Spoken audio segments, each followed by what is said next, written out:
Hello, everybody, and welcome to another Bloomburrow Draft here on the channel. We're going to dive on in, going pick by pick, play by play, talking through everything so you know what to do when you draft this format yourself. If you do enjoy this video, hit the thumbs up button, subscribe for more, and comment with your questions, thoughts, and feedback.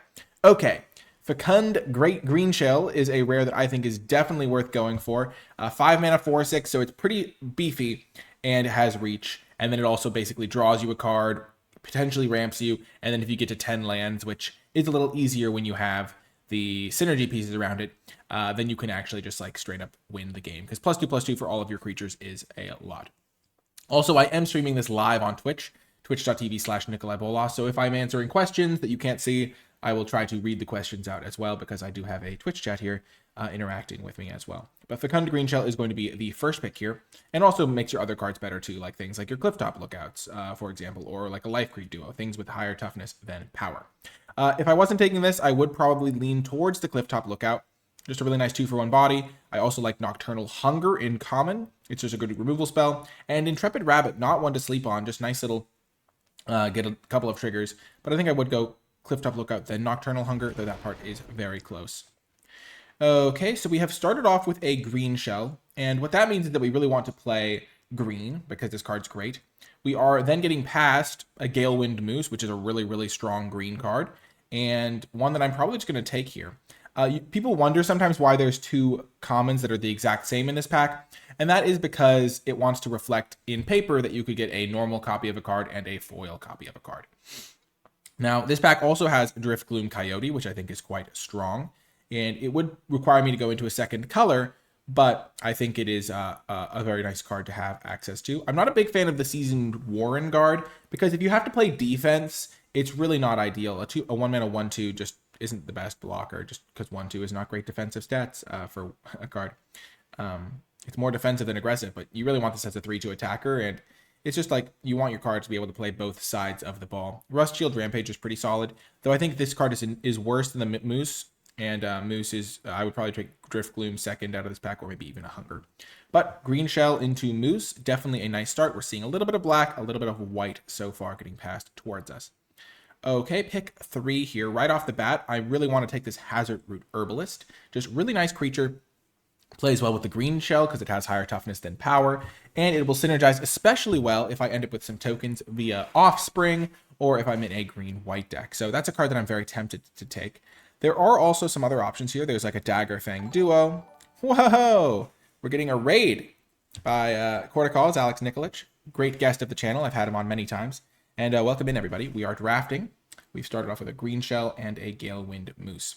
And I think here I'm going to take the Hazardroot Herbalist here to stick to green. There is a Sinister Monolith, which can do some good work. There's a Dagger Fang Duo, which can do some good work. We've been seeing some indications that black might be a good secondary color. And then Seedglaive Mentor would be kind of an audible out of where we're at now. And Warren Elder is a card I like, but I think I'd rather just stick to green for now.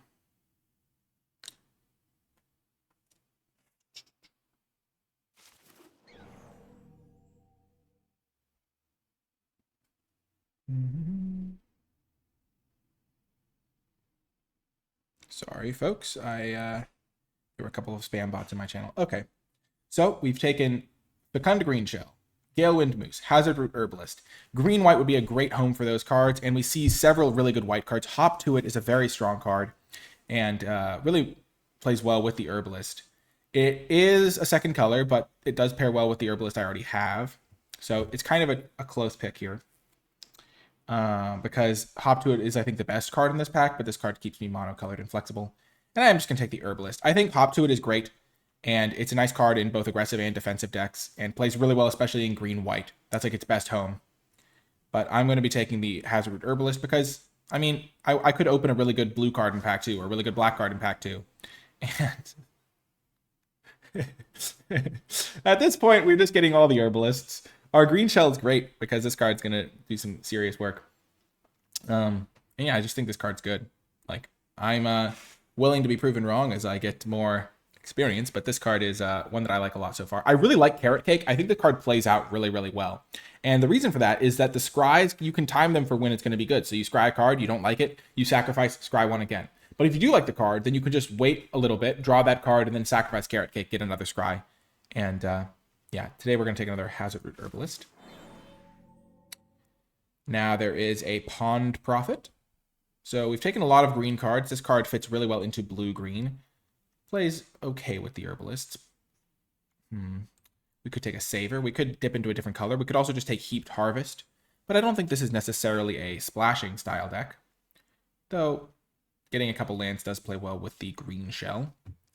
The Swarm, we have been seeing some black. Hidden Grotto is always fine. I think I'm going to take the Pond Prophet. Actually, I kind of scratched that. I kind of want to take Saver or the Swarm, but I'm going to take Saver. I think black has been a color that's been open in addition to the white cards that we've seen, and that just seems like a fine option. And now I am going to take Carrot Cake. I do like it. I could have just taken another card that's like guaranteed to make my deck, like the land, but Carrot Cake here is going to be great. It plays well with the Hazard Root Herbalists, and Uncharted Haven would be my next pick here, but I think I'm willing to dip into white here now. Getting a late Rust Shield Rampager. Remember, this token will also care about the Hazard Root Herbalist. And the fact that this can't be blocked by small creatures with the token is also a nice upside. I wouldn't mind a Hidden Grotto at some point. I also really like Alania's Pathmaker. If I wasn't like so heavy green, I would consider this. Wheeling Intrepid Rabbit should not happen. That's my take. I think this card's fantastic. It's really good and plays great with the cards I have. So we're going to take this. I also really like Life Creed Duo. Green-white would be a great place for me to end up. I don't know if white will be open in pack 2, but it should be open again in pack 3. I also really like the Pathmaker, but we're going to take another rabbit here. There is a Nocturnal Hunger that wheeled, so kind of staying true to the fact that we think black might be open, we think white might be open. This way I'm kind of set up to open either a great white card or great. I have like 3 colors of great cards I could open, and if it's good enough, I could even switch into like red for a card or something like that. I will take the Whisker Quill Scribe here. I don't think stocking the pantry it does all that much for me. So we'll just stay a little bit flexible here. We can open cards of any color and be fairly happy. So we'll even take a blue card here speculatively.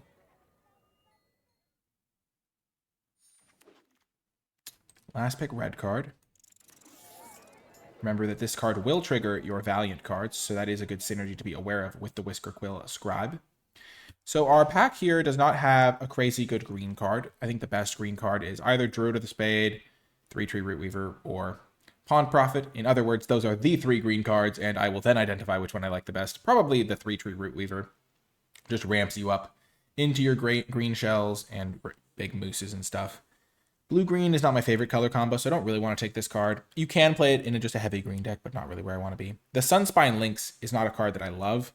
Just 4 mana 5/4 is just pretty much just all you get. I mean, the damage part happens rarely with this card, but it's mostly just a stats card, which is solid stats, but nothing like crazy. Here, there's not really a great white card. This card's good.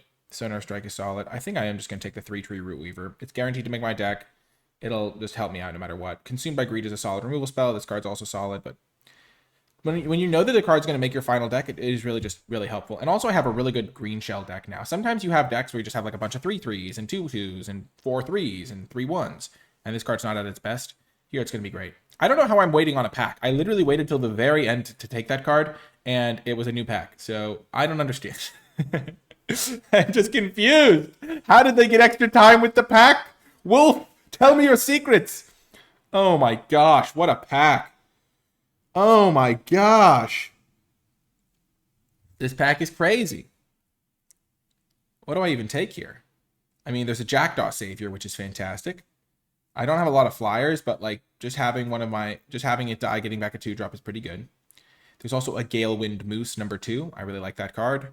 There is Burrowguard Mentor, which plays really well in green-white. With the Hazard Root Herbalists wanting to be green-white. I could still transition technically to red, I guess, or black, technically. There's the Moose, though. It is another 6-drop. But it is a really good card. I'm just going to take the Moose. I really like the Moose. I wouldn't mind a Burrowguard Mentor, though.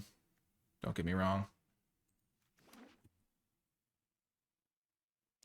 It's just nice to be, like, have your options open. I think this card is absolutely horrific, so I would not be a fan of this card. You just pay so much mana into it, and you get so little in return.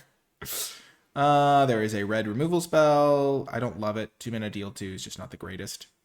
Even if you can do a little bit more sometimes. I think this is maybe the best card in the pack. Alania's Pathmaker. There's also Overprotect. Overprotect is funny because it has all this extra text on it. And one of the funniest things is like usually +3/+3 and trample is all you need on this card. I could take that. I could also just take this. Yeah, I'm just going to keep taking green cards. Booyah. This is perfect for me. Just Scrap Shooter, big green card. It's kind of hard to cast, but I get it for almost free because my deck is going to be so heavy green. 3-mana 4/4 can sometimes kill artifacts and enchantments. There's this card as well, which is nice. I really do like it. But at this point, we could even stay flexible into pack 3. So if we open up a really good card in pack 3, we can take it. And now there's another Beauregard Mentor. I'll snap that one up. I wouldn't mind a Hidden Grotto here. Crumb and get it is fine, but we'll take the Beauregard. And now there's a Warren Elder. White definitely still seeming open, despite what we did in pack 1. Rockface Village is a pretty cool combo with Whisker Quill. With this card is a tongue twister. I know they did it on purpose. Whisker Quill Scribe, but you can just use this to target this over and over. But it's looking more and more likely that we're just gonna be green-white, especially after we like wield Intrepid Rabbit. He says, where he then sees a Lily Splash Mentor. The temptation is strong. I don't really have interest in battlefield effects other than the green shell though. This card's fine. I'm just going to take another Overprotect maybe. Maybe just take Heaped Harvest, give myself some flexibility, get my moves out a little earlier. Maybe splash a card. I am so heavy green that I think this could be better than a second random combat trick.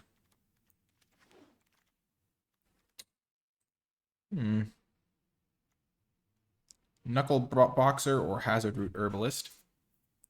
I'll take the 2-drop. I just need more 2-drops here. I have 1 2-drop, 2 2-drops, 3, 4. This is a 5th one. I think this card's just solid. 2-mana 3/2. I already have a lot of Herbalists. The herbs are already flowing. Consumed by Greed coming around pretty late. I don't know if I want Druid of the Spade, but we'll take it here anyway. More cards that work with the green shell. This is going to be a great green shell deck. This card is so much better than the Sun Shower Druid.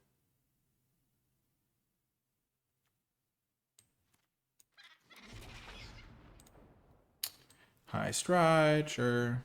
And last pick, Raider. So, going into pack 3, if I had opened up a really, really good red card, I could have maybe switched into red. But as it is, I think I'm just going to stay to green-white. There's not a great green card here. There's a Polywallop. There is, however, a Carrot Cake. It is interesting because I kind of wanted to stick to like heavier green for my early drops. But I still think Carrot Cake's the best bet here. Thundertrap Trainer is good, but not good enough to get me to switch into blue-green. Yeah, happy to get a Carrot Cake. I could take Hidden Grotto. I could take Heirloom Epic. But yeah, Carrot Cake is going to be solid. And now there is a Baker's Bane duo. Or a Life Creed duo, honestly. Both are good, but as I said, I would like to default to green because I'm going to try to play 10-7, I think, in terms of green to white sources. And this will make it easier to play green 2-drops.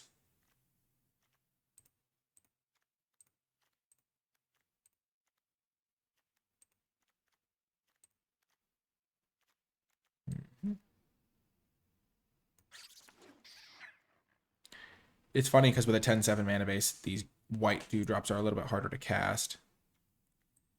These are kind of combat trick slot.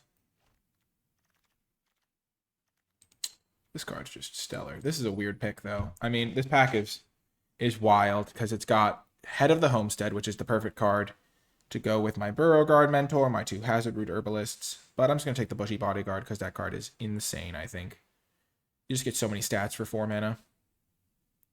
I'm not going to wheel this, but, you know, there's hope that I'll get past another one. There's also Rust Shield Rampager, which I seem to like way more than everyone else. At least so far in this draft. I think I wheeled one or got one pick 8, but I like the Bodyguard. Perfect. I get an Uncharted Haven. That's actually going to be really good for me. I would love a Thoughtstalker Warlock, and I actually would like a Life Creed duo, but this is going to be really good for me because it's going to let me play 9 forests, one of these, 7 planes, and that'll really help me get to my double green for Scrap Shooter, double green for this card, double green for this card. I just really don't think this card's good enough. I don't think I'm going to play the Overprotect, but we'll just take it. Sure, a Bark Knuckle Boxer is nice. As I said, green 2-drops are where I want to be. Late Agate Assault. Agate Assault. Sugarcoat, High Stride. I'll just take the High Stride, I guess. Probably not going to want it, though.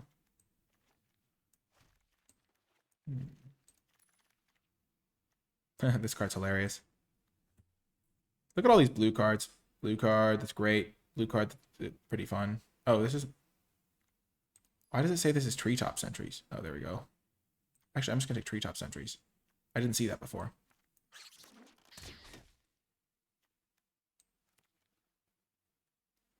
Nothing really for me here. Just take the uncommon for the collection building aspect. This deck has plenty of cards. I'll have to make one cut at the moment. Pretty easy, I think. Add back in Combat Tricks, Salt and Pepper to Taste. This is a pretty nice 23, I think. I really like Carrot Cake with the Forage cards because it is a food. So you play that on turn 2, then your Treetop Sentry sacrifices it on turn 4. So that's just a nice little combo to be aware of, a nice synergy, if you will.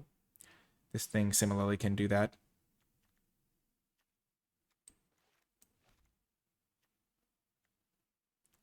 Heaped Harvest does a similar thing. Druid of the Spade.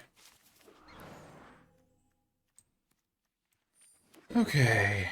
Well, my creature count is very high. This is an interesting draft. So one of the things about this drafting style that I used is it doesn't maximize peak power level. It just gives you a nice, solid, smooth, easy draft every time. I could have, at like pick 4, got into white a little bit more aggressively and had a probably slightly better deck. But this way, if I open up a really good card in pack 2, or the draft takes me a different direction, or I see a late red-green card, or anything like that, I have that flexibility built in. Now, this deck has way too many creatures, 20 creatures, 3 non-creatures. It definitely wants some combat tricks, I think. And I think a variety is better, because so if I draw one of each, I can kind of set them both up. And the card that isn't going to be very good, this makes tokens. This makes a token. That makes a token. So I don't have a ton of token making. So I think I want to just cut the Druid of the Spades. I could honestly probably play even more combat tricks, but I think 2 is fine. The Heaped Harvest could also be a card that I don't really need. This is the exact mana base I want, though, 9/7. Heaped Harvest, good with the Treetop Sentries. Yeah, I could also just cut this. I don't really need the lands, though getting to Galewind Moose a little earlier is nice. My 2-drop slot is looking pretty good. 1, 2, 3, 4, 5, 6, 7, 8. 2 drops. Yeah, I don't really have removal spells, which is unfortunate. I just didn't... I saw a couple Polywallops. I didn't see any white removal spells. This deck is definitely going to struggle against certain things. I think I'm just going to play all my combat tricks.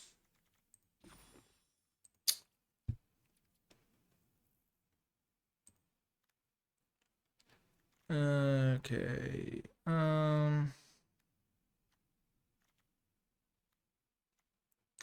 Cut the Heaped Harvest. And just play 1 High Stride. Yep, this is going to be the deck. We'll see how it does, and I'll see you folks in the games. Before I get to the games, I want to give a huge shout out to all of the people who support my channel at patreon.com/NicolaiBolas. It really does make a big difference, and it really helps me continue making as many videos as I do.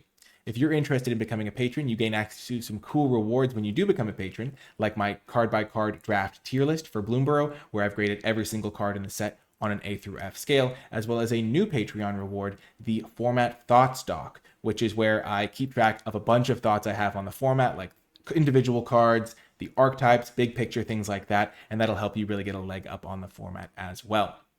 I want to give a special shout out to those patrons who do support at the credits level. I really do appreciate each and every one of you. But without further ado, let's get to the games. Welcome to round 1. This is actually a really good hand. Shows off the power of having a nice consistent mana base. Not every draft pod is going to give you the options for a like max wins run, and sometimes you like option yourself out of the best possible deck for your spot. But this is going to be a good curve. 2-drop, 3-drop, just both of them hitting hard.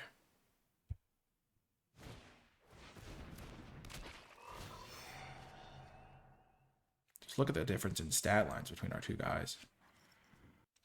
This is a 2-1, so it can't trade, so I can't really attack in.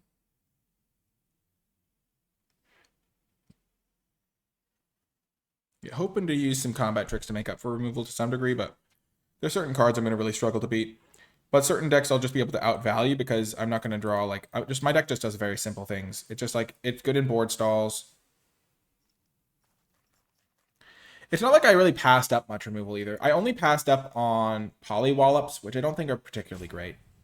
And I guess I passed up on the Driftgloom Fox at one point. But to be fair, my 6-mana 6/6 Flash Vigilance Reach creature can also kind of be like a removal spell.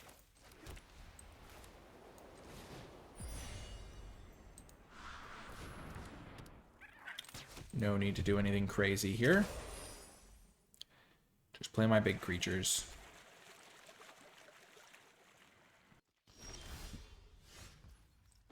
Just what the doctor ordered.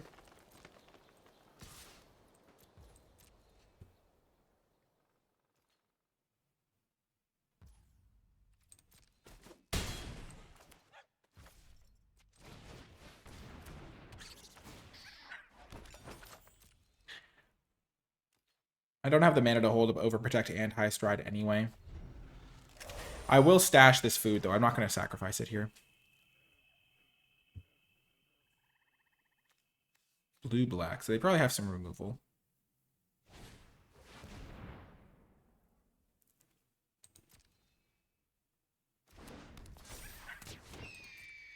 Sure.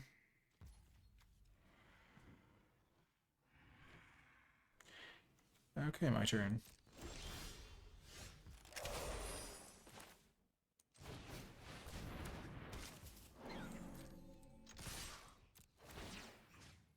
Buff up this thing's power.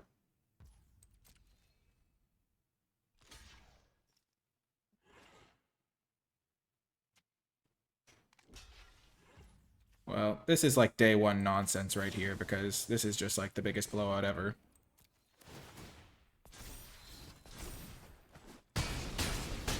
I expect that as the format goes on, that will be less available, but there is a thing to be said about combat tricks early in the format.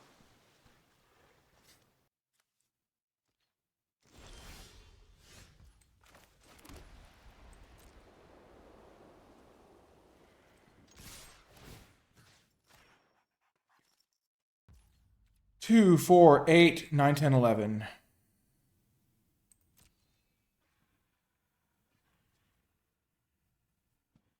If they pay a life to make a fish, they die. You might wonder why I didn't go for this. It's just like the only way I can lose is if they have like a sweeper or they get to do something crazy here. And I can just chill out with my Overprotect, give my guy indestructible if they have something, and win. Whereas if I go for it and they have a kill spell. Oh my gosh, that's so funny. I can't believe it.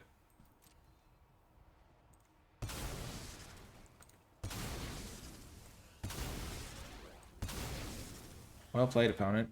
You really got me there. Yep.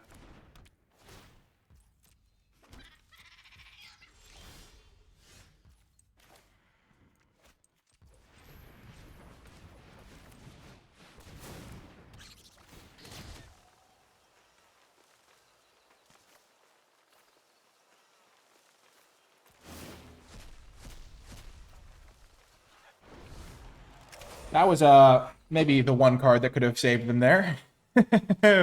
Conveniently indestructible was not useful there. And they can buy back this thing. Oh, baby. Ooh, that's brutal. Yikes. I like how confident I was. I'm like, oh yeah, they're just making a treasure with their fountain port. Oh my gosh. I didn't draw land too, so I can't protect my guy. Not that it really matters. My carrot cake will carry me. What is happening? Oh my gosh. Oh. Oh man.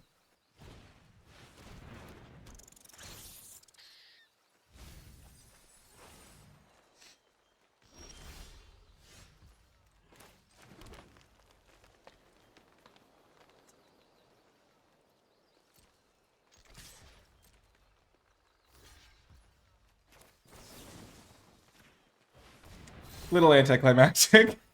That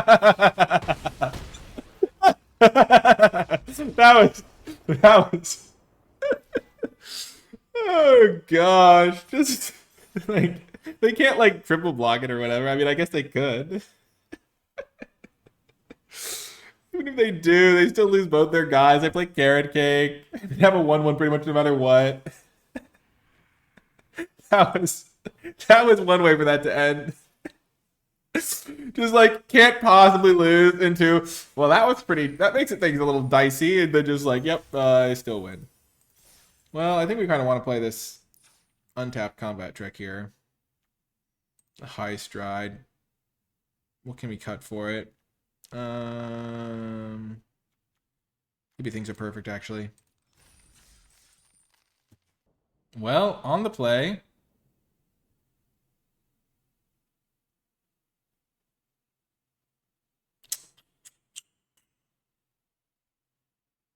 This hand is bad. This hand is much better. Yep, I'm going to ditch the overprotect.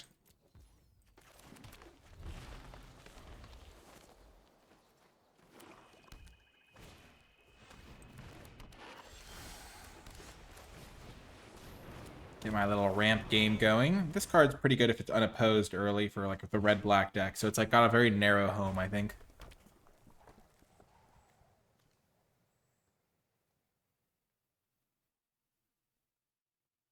Their avatar, their friend is just a rock with eyes on it. That's hilarious.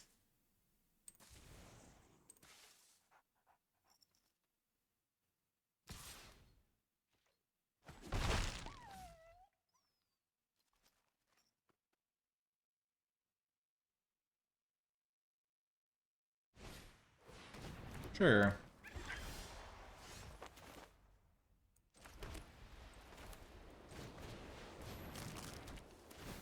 This will be a good combo. I actually do want lands.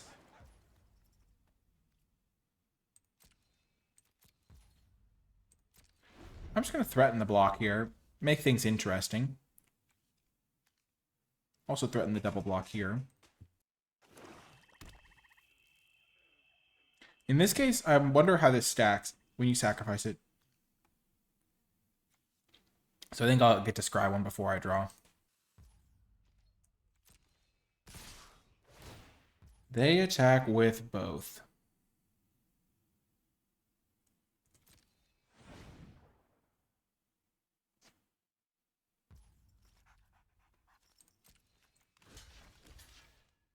So I know they have something, but we'll make them use it. It'll hopefully throw them off their curve, and then they won't have it for when I play my Treetop Sentries. And I know this makes it harder for me to cast my Galewind Moose. Okay. So that was pretty much the worst case scenario for me. Because they also killed my 1-1. This card's pretty good. So I got them to use it to kill my 1-3.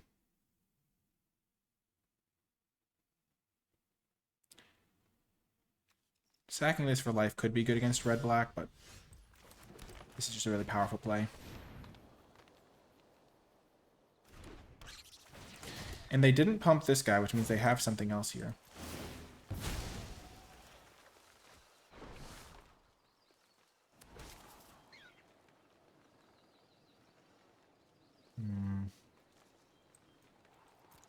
I don't really want to draw another land here. I mean, I need it to cast the Galewind Moose, but I'd much rather draw something else to play next turn. If I have a land after that land, it's pretty disastrous.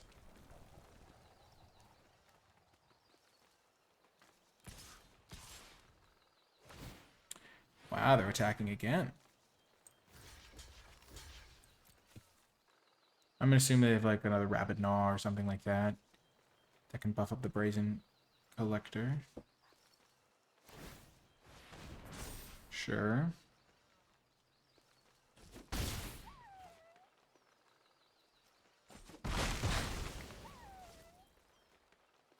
So they have like a deal 3. No deal 3.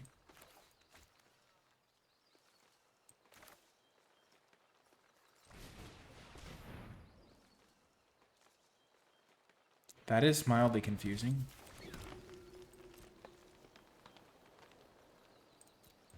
I'm going to save this until I can at least make the 1-1 into a 3-3.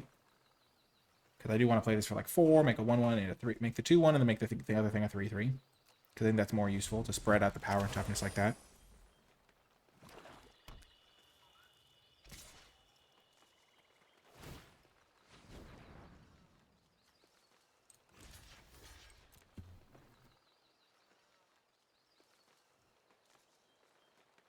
This gets me my 3rd card in the graveyard, so I'll be able to play this. Okay. Oh, I choked. That's funny. I could have used this thing. Probably game losing, honestly. I would have won if I'd done that.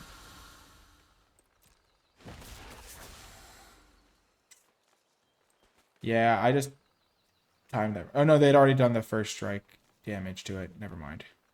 Because they did 2, and then they did 2 more. So I don't get a chance to respond.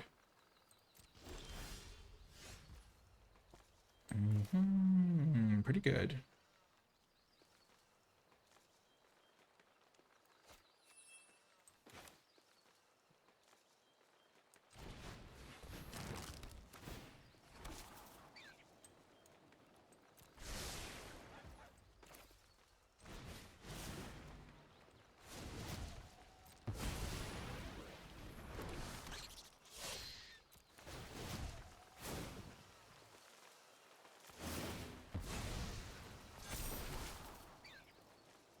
Pretty good here.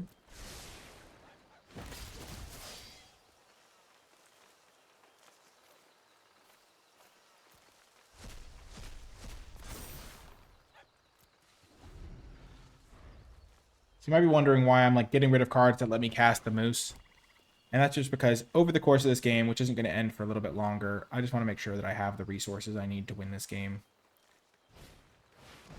Okay, that's bad for me.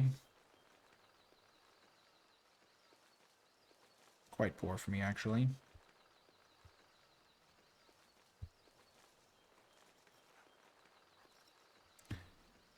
Oh, that could end badly for me. They get to look at the top 8 cards. Stargaze, eh? So they did mill a lot of land, so they presumably took whatever spells they could get.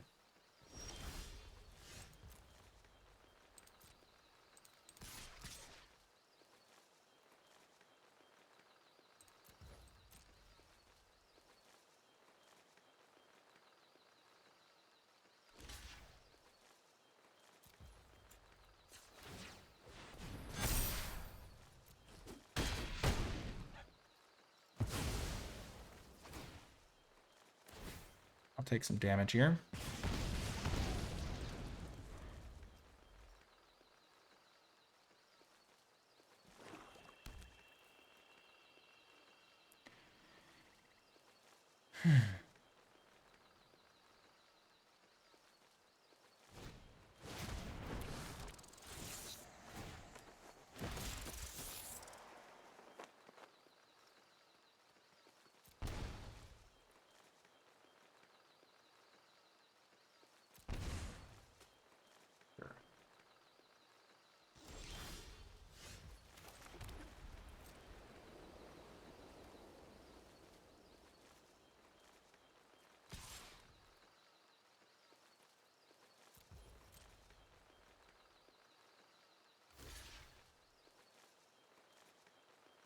That's interesting. Oh, they have to do it because otherwise I get to just buff it again.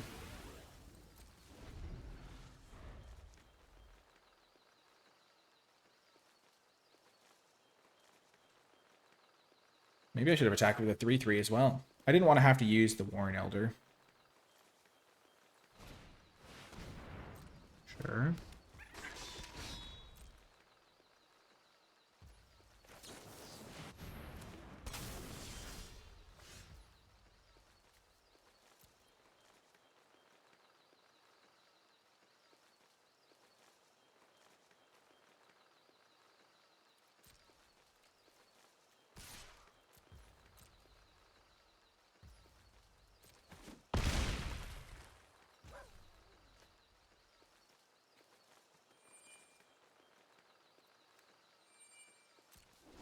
I'm gonna hold up the Warren Elder ability.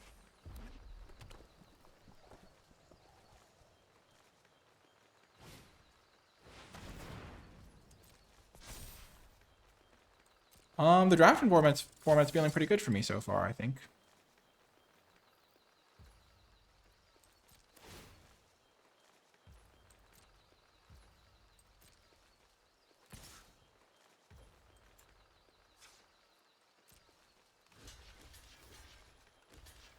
Three, four, so 4, 5, 6, 7, 8. 4, 5, 6, 7, 8.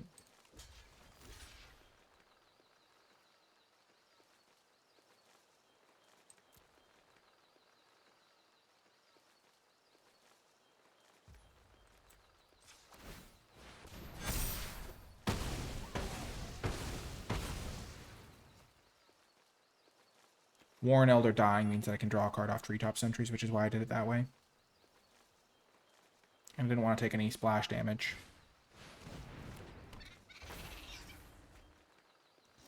Should be a good time for a combat trick. No combat trick, but that is good.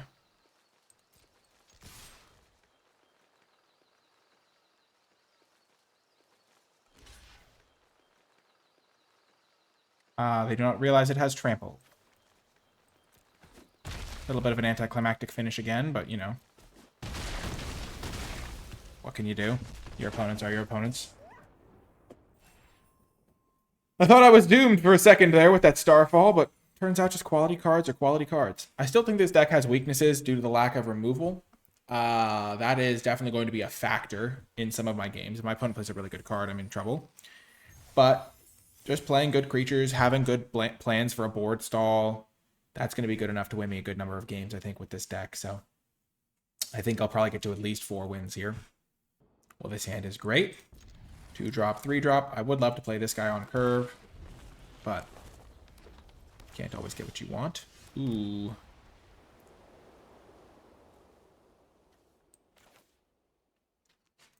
Immediately a decision point, because if I play this, I could scry a forest to the top, which would let me play this card, which is my best bet. But if I go this thing, I'm just going to play this thing. And I can play this.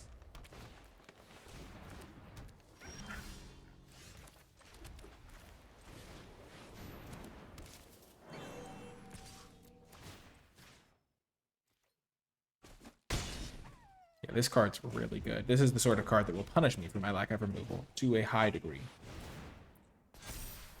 Yep. Okay.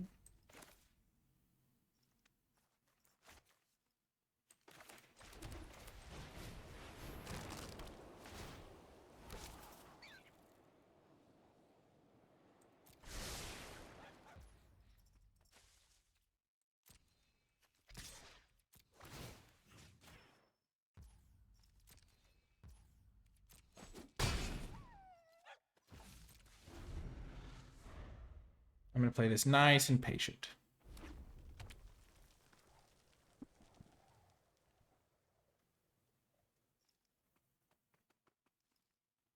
I'm going to take full advantage of my scries. I'm not going to sacrifice this. Remember, I have those food payoffs in the deck.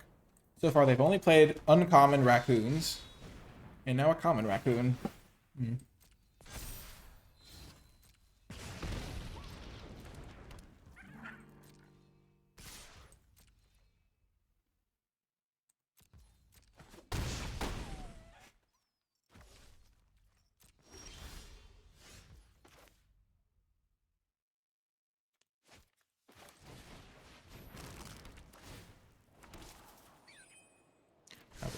that.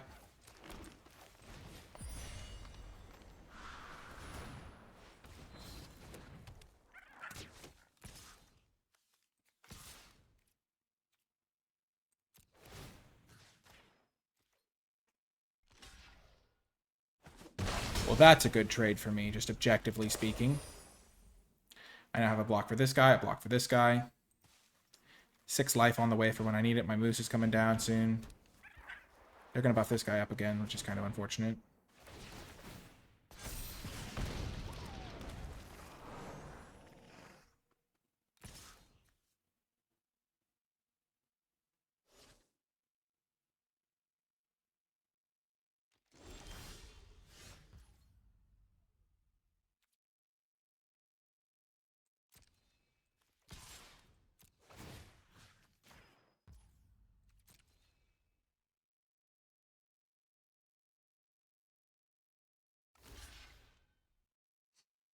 Not my greatest moment.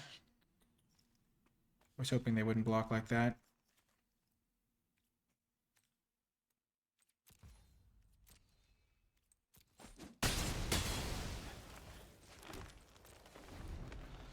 They have a couple more tokens on the way. I really need to get rid of their 1/3s and stuff that can deal with this.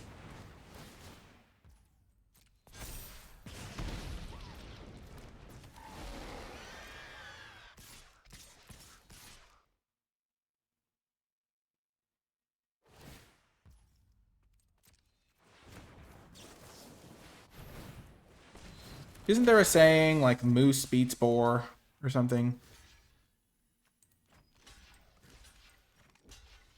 So this is going to kill their 2/1. I take 3.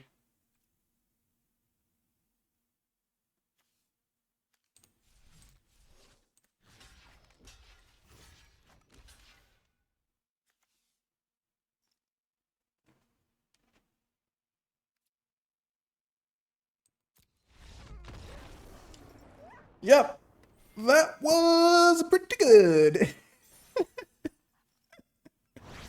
They were probably feeling like, oh, I can't lose this game. And then the moose. Well, 3-0. I mean, the deck is performing so far. I'll see you folks next round. Our skills have been recognized, and we must face against the diamond. It's a good hand, though.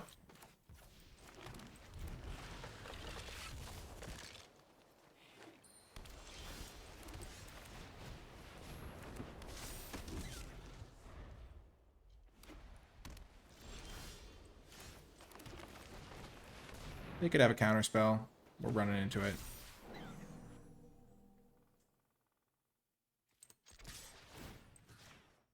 They could also have the bat card.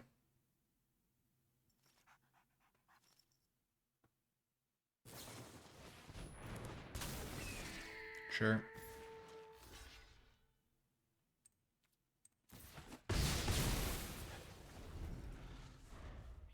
My deck doesn't mind trading because it's got these guys to kind of win the mid game.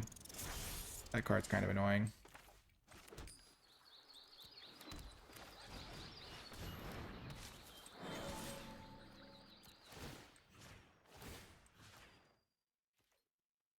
This card's going to be pretty good against me if I don't end the game in a hurry.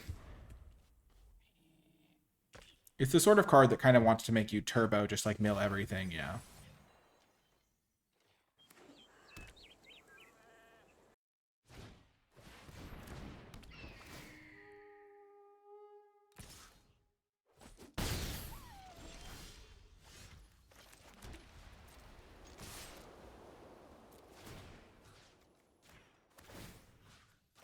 There's certainly an argument to be made that I shouldn't have attacked with this guy because he's only going to get bigger, and losing him is pretty bad when I have 2 combat tricks in hand.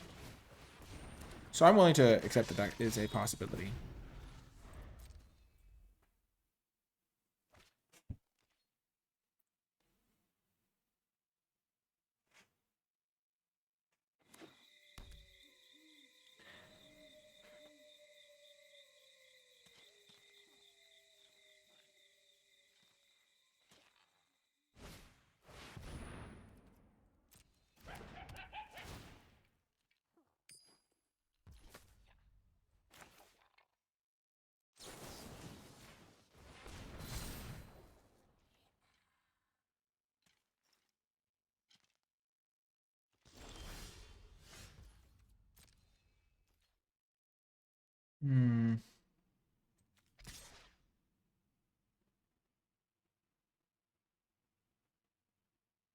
Not drawing a spell there was rough.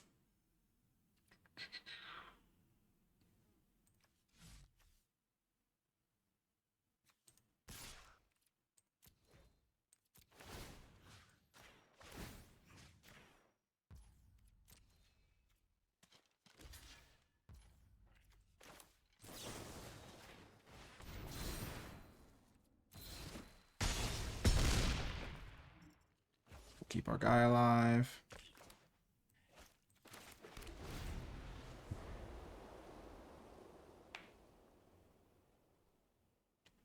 Coyote was pretty good there. It might have been better to not use my overprotect to keep my guy alive. Because they're probably going to block with the Coyote at some point. I would have gotten my guy back.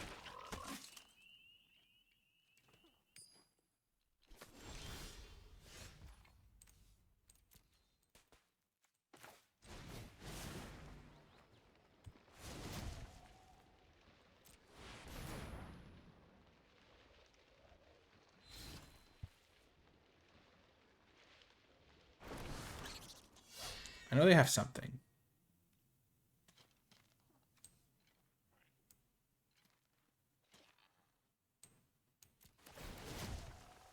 I will put 2 counters on the bodyguard this time.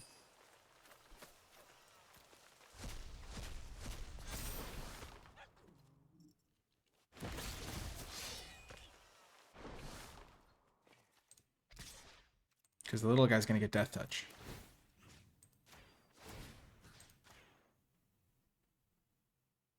Do they have run away together? Yeah, that's bad.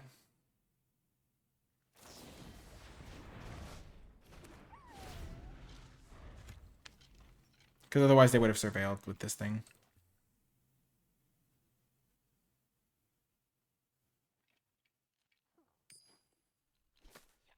So I guess I should have let this thing eat my creature. And then attacked with this thing, try to get that thing to trade off at some point.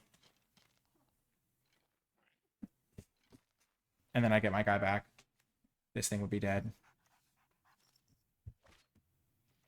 Do I know the bottom card? Yeah. I didn't mulligan this game. I don't think.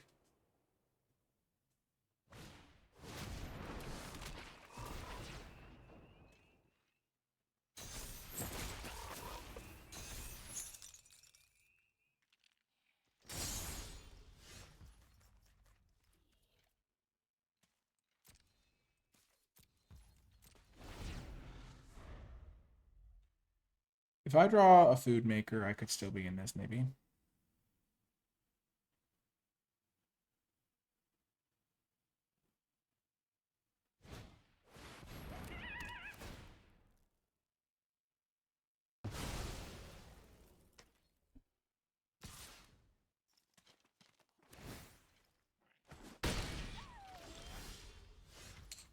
Just what the doctor ordered.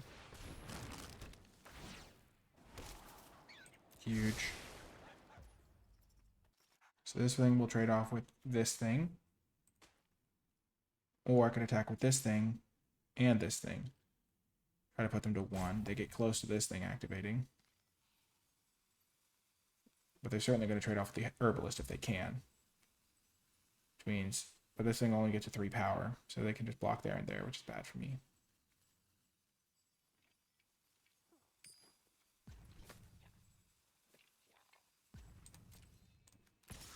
I think trades are good for me here because I want my tokens to be able to punch through.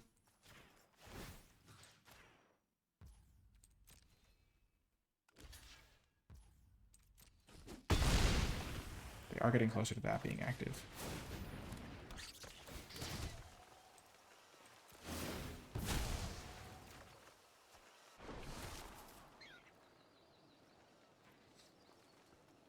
Bark Knuckle Boxer.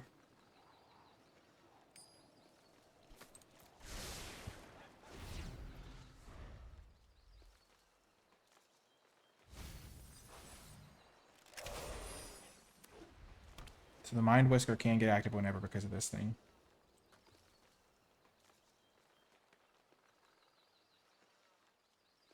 It's one of those cards, like these 2 cards, like no removal is bad for me here.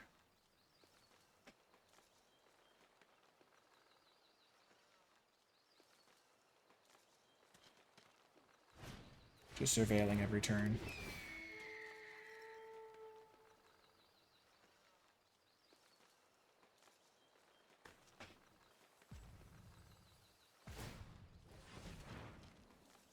Sure. Pretty good for them.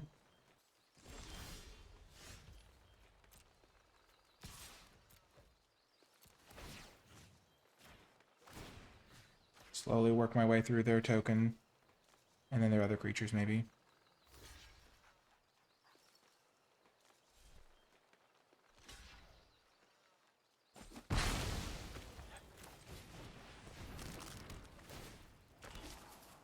That's going to be good.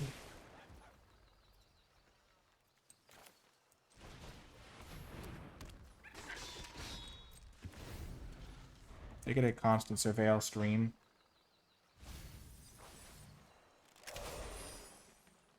They have plenty of cards in deck.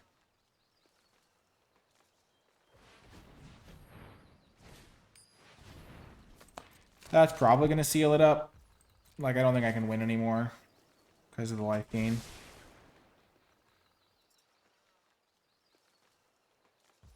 And honestly, just the amount of tokens they'll have.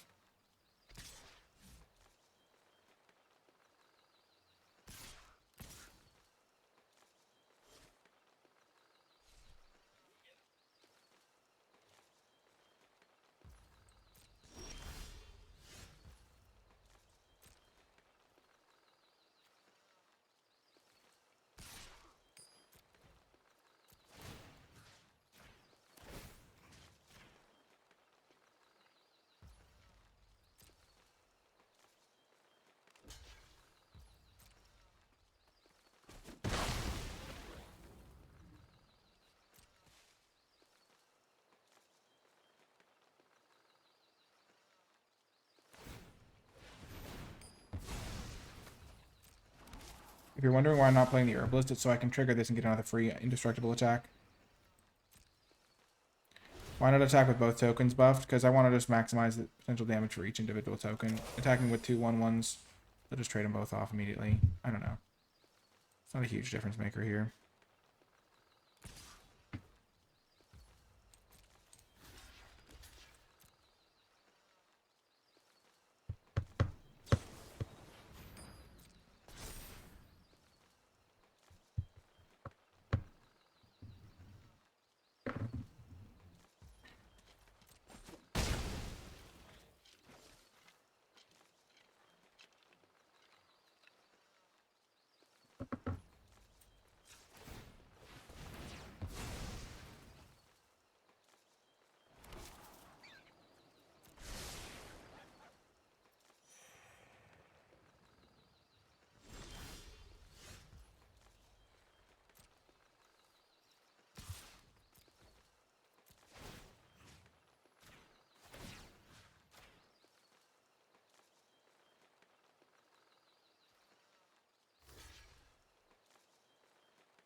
I realistically lost this game the turn where I didn't draw a spell when I had like 6 mana in play in my 2 combat tricks. Like that was like the turning point of this game. I needed like 1 more spell to go over the top at that one spot. Yeah, I'm just gonna concede to that extra carrot cake here.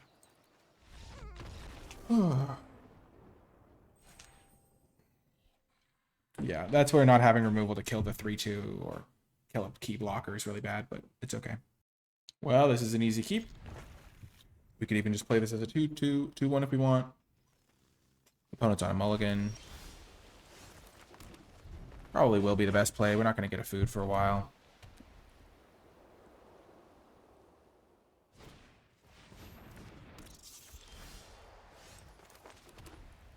So now that they have this guy, it's not really worth it anyway.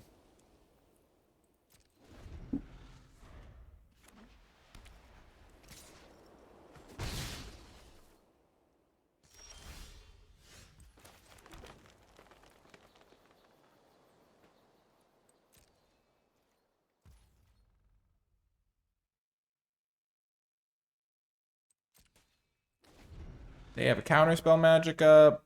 I don't have any pressure on me.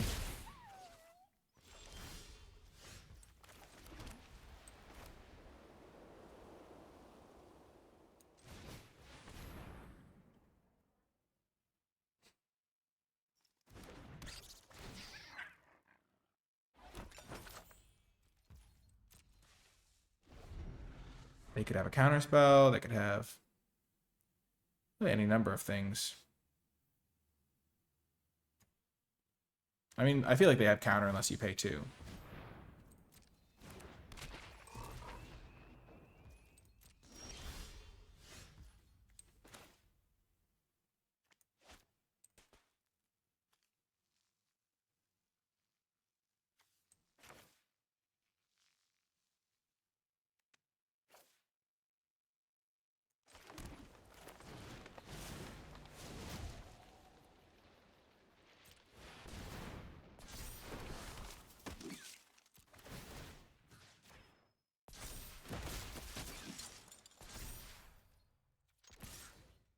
Now we hit them.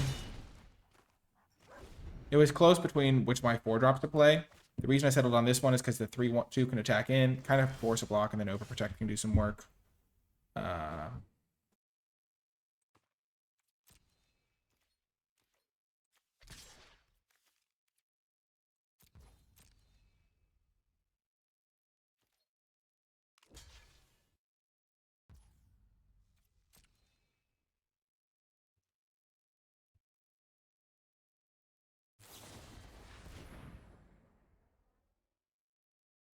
Sure.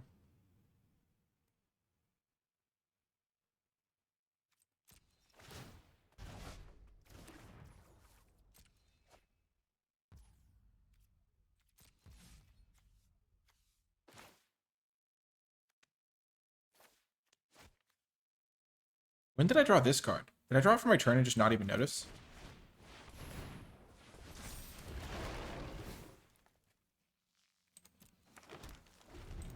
I should have drawn that and then I could have played it untapped.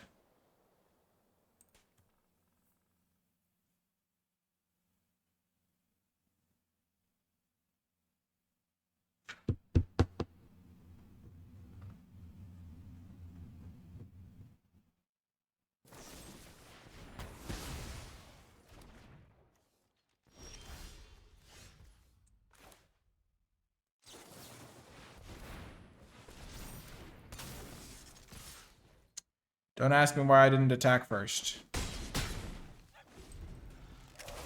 Yeah, I'm still learning the set too. Should have definitely attacked. They block here. I flash this guy in. GG's.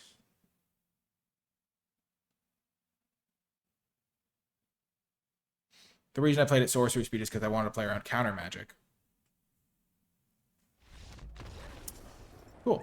So 4 wins was kind of my target with this deck, considering it has no removal. So now we're kind of in gravy territory. Let's get some more wins. Well, this is the perfect hand. 2-drop that sets up my other things. Massive 3-drop.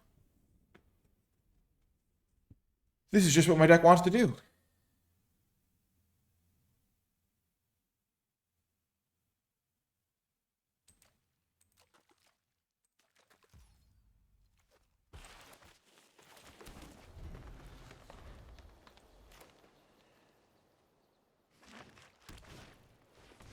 Okay, the Druid.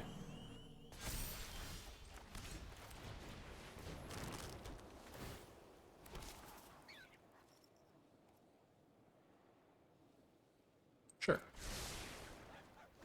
I just think this card's good. Maybe I don't want a second one, but it's pretty good with the carrot cake.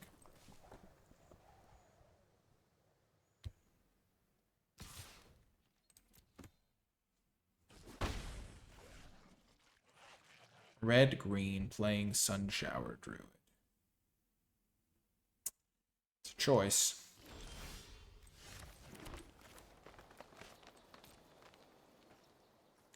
If they have +1/+3, I'm okay with it.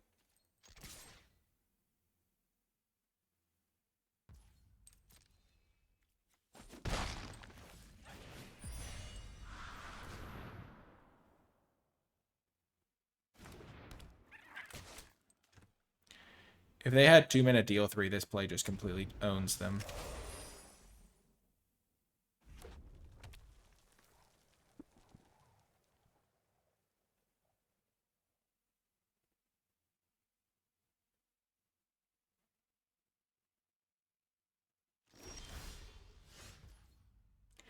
This play is looking smarter and smarter.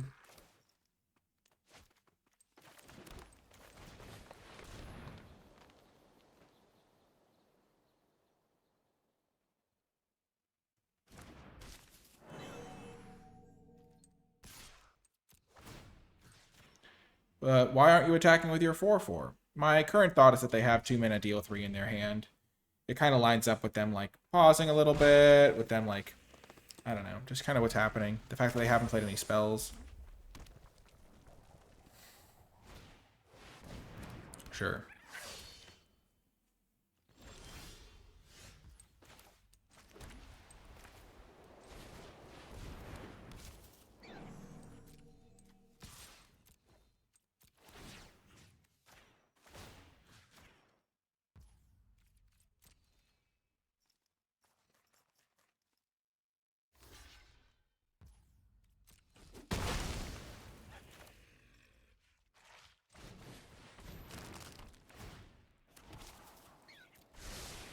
I will keep a land on top here. It's a bit of a giveaway that I have the Moose, but Moose is good here, so I don't really mind.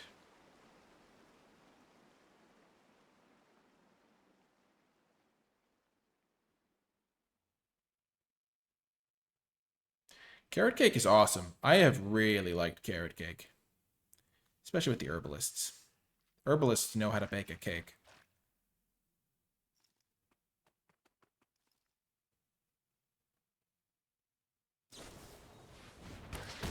Yep, Rabid Gnaw.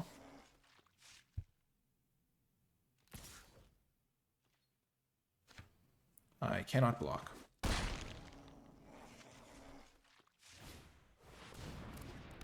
Sure.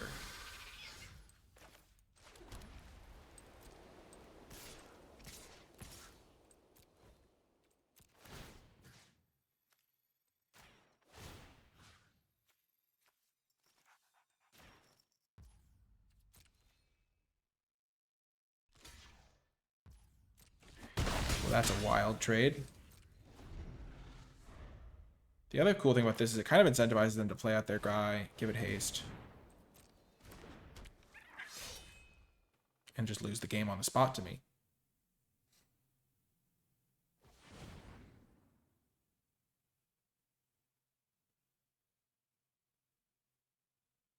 Just look how many games I'm winning with Galewind Moose. Like, can they play around it? Maybe, because they know I scryed a land to the top. Or maybe I had the land and I scryed something else to the top.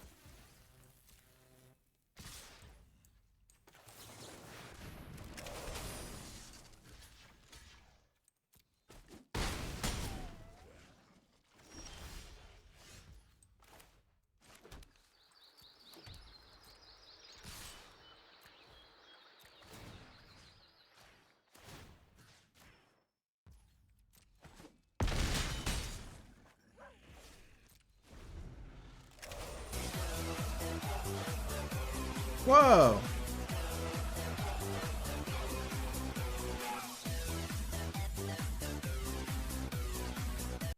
Happy release day. Aw, thanks. I appreciate that. Thanks for the subscription. Well, Moose strikes again. How many games have we won with just, like, playing Moose? It's so good. It just kills something every time. Like, I think I'm going to try to, like, not attack in when my opponents have Moose mana up sometimes. But it's, like, almost impossible not to.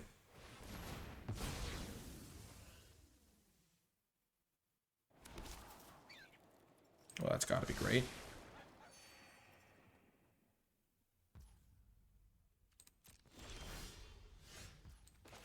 And you're like, oh, I don't want to waste a scry here, because if this game does go long, like, they kill my Moose for some reason, or something crazy happens.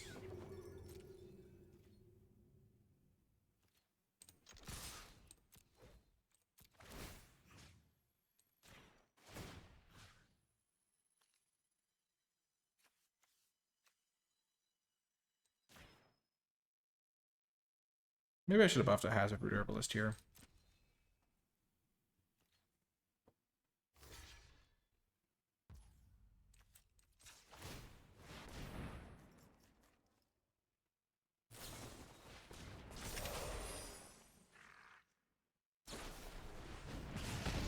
They did have the take out the trash.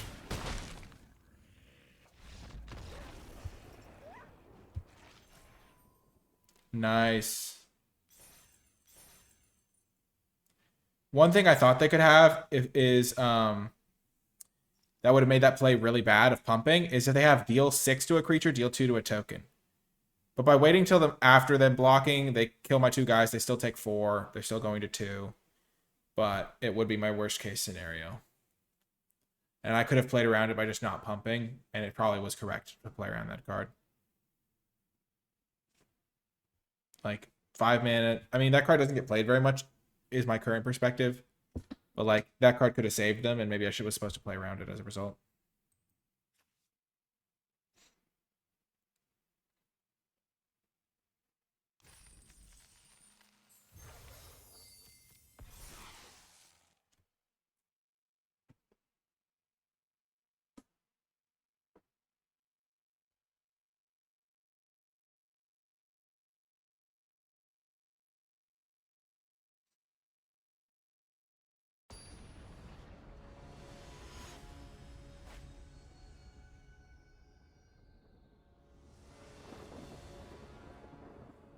Well, this hand is solid.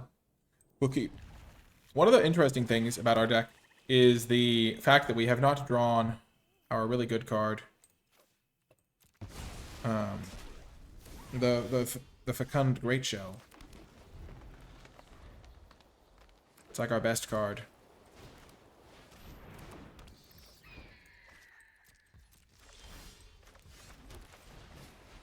If I'd known I was going to draw this, I would have probably gotten rid of a land.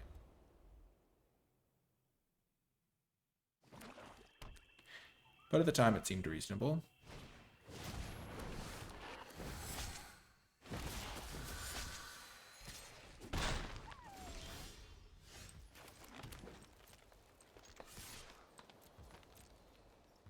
We're going to risk it for the biscuit here.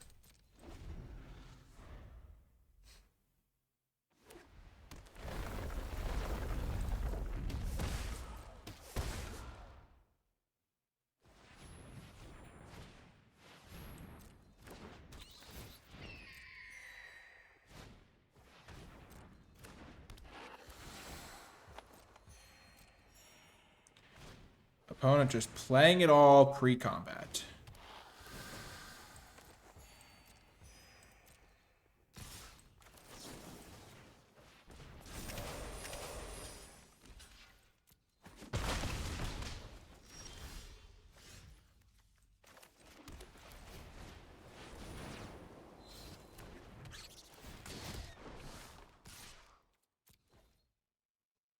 It's still worth attacking here because I can't yet block these things profitably.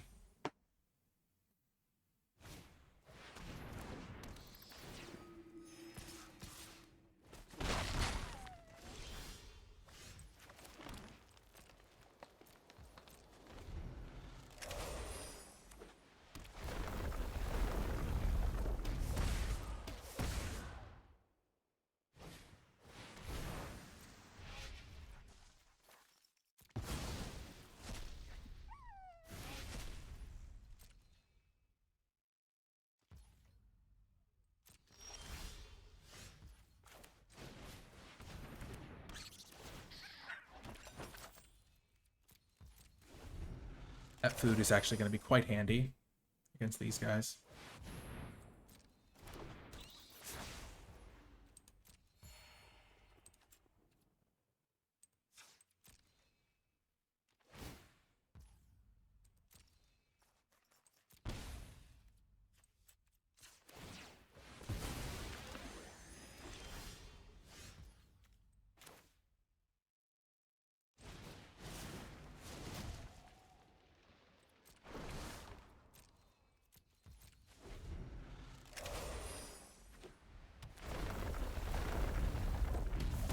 I'm probably going to lose this game.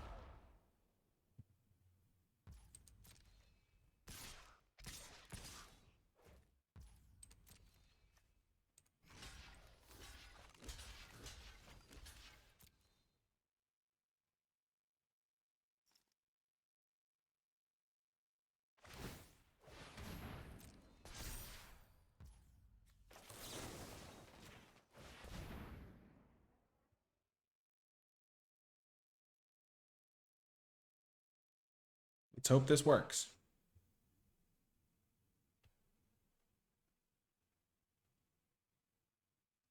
Normally, I wouldn't play combat tricks defensively, but when you're behind, you have to take risks. And if they have a kill spell, then I'm pretty much toasted anyway.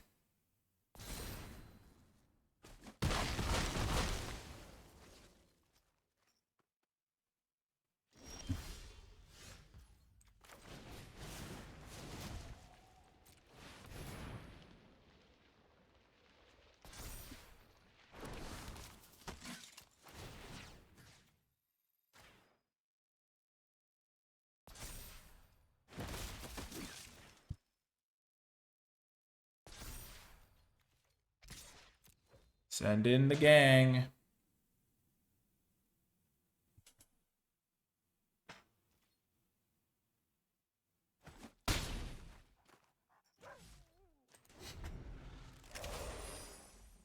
The reason I'm attacking is because otherwise they just make 4 land drops and I lose.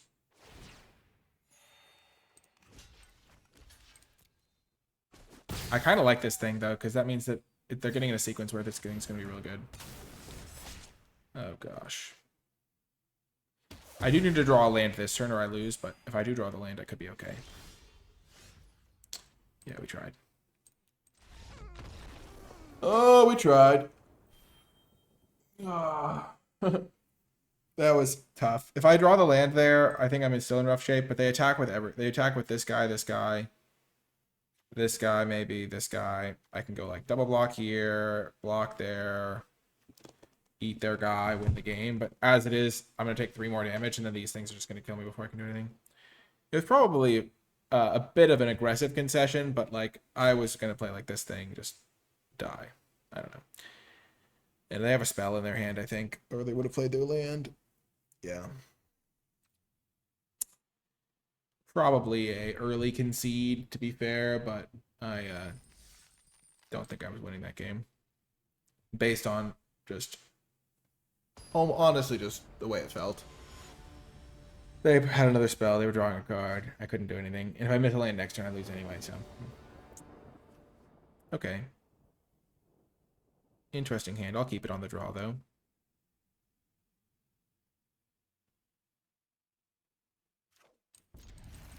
I've drawn my Fecund Great Shell one time this entire... Green Shell one time this entire draft. This would be a nice round to get it at some point. So I guess I can't really use it right now anyway.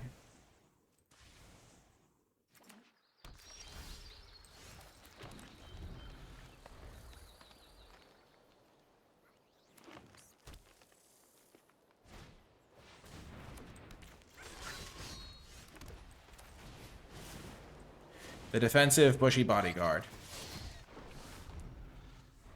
The saddest of the sad.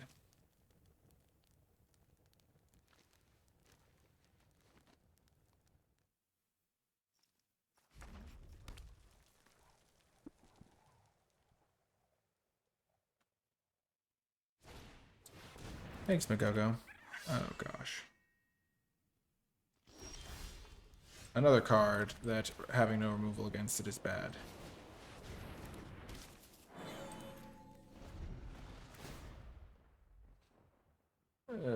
Gosh.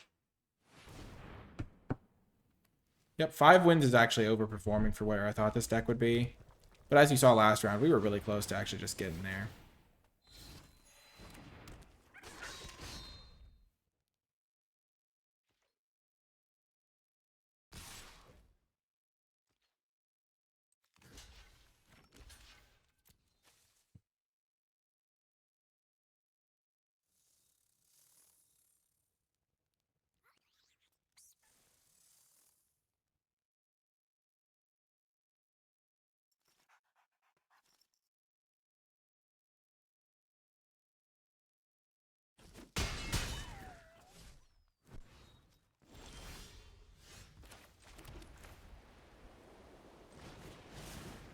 I get up to 6 mana and can't cast my Moose.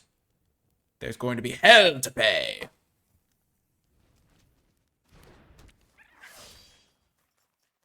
Gosh, that's mildly frustrating, I'll be honest. Because now I'm not guaranteed to be able to go Herbalist, Hold Up, Overprotect.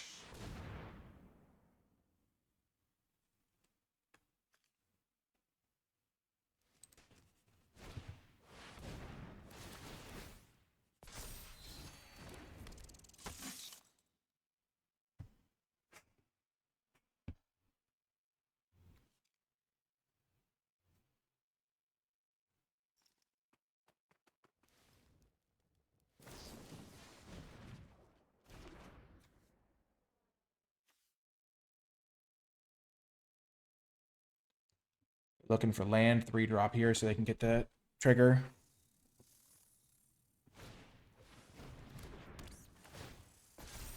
Oh, no, they're not. They're just killing me.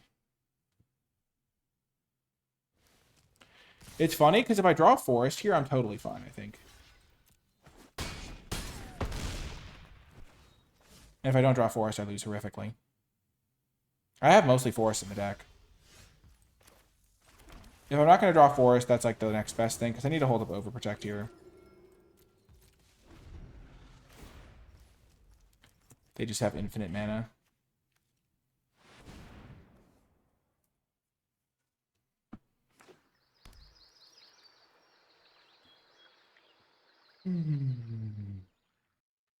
Imagine if I draw a plains next turn. I'm going to be so sad. But if I draw a forest next turn, I'm cooking.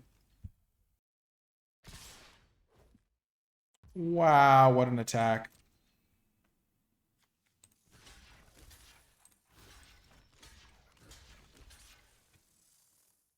Here's my instinctual block.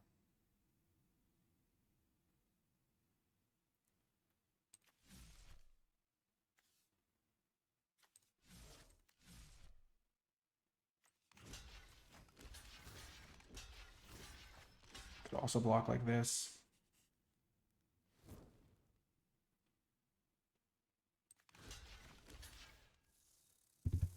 And then just pray they have nothing.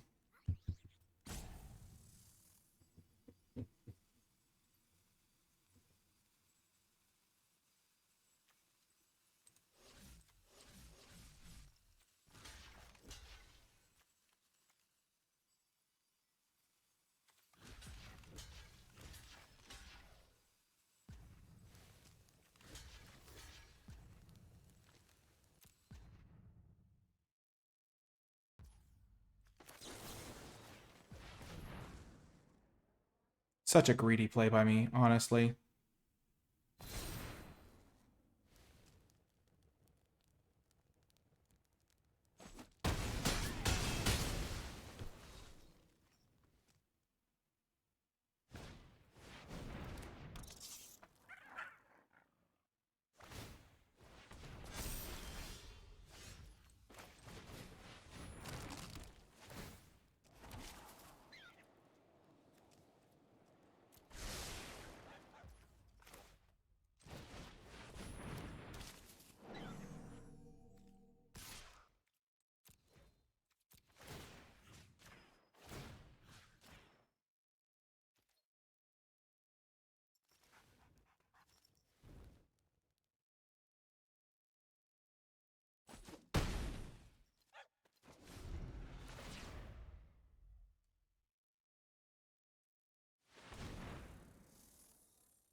I'm not sure what I'm playing around by triple blocking this guy here.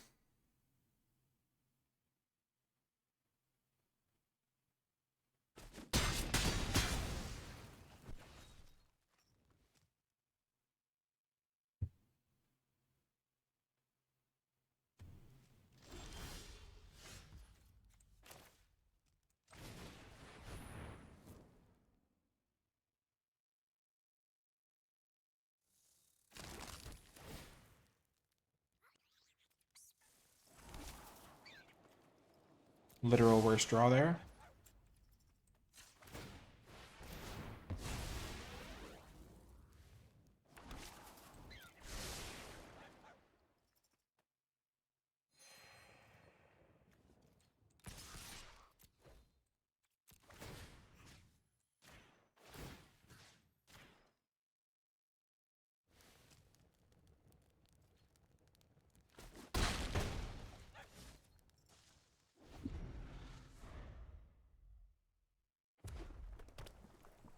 Gosh, if we win this game, I'm going to be...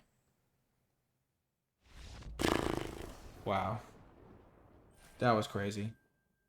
I thought we had no chance there. Into platinum. Nice. Well, we have one more round here. Let's fight for our trophy. I'll see you folks there. We're going to keep this hand on the play. We've got our moose. I don't think we've lost after casting a moose. If I get a great shell, life would be complete here. I have not yet really played that card. I played it one time here. Green shell, I think it's called. Yeah, this is a good hand.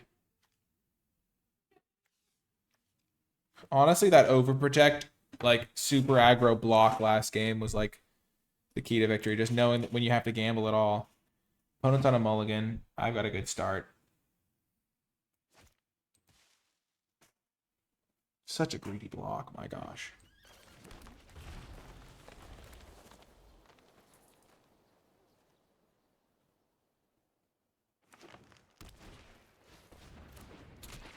Well, that's another one of those problem cards where you're like, oh, I can't beat this card. Of course they have it on turn 1. I mean, they did mulligan, so we'll have to see, but oh my gosh, what a beating. Everything they play just grows that guy.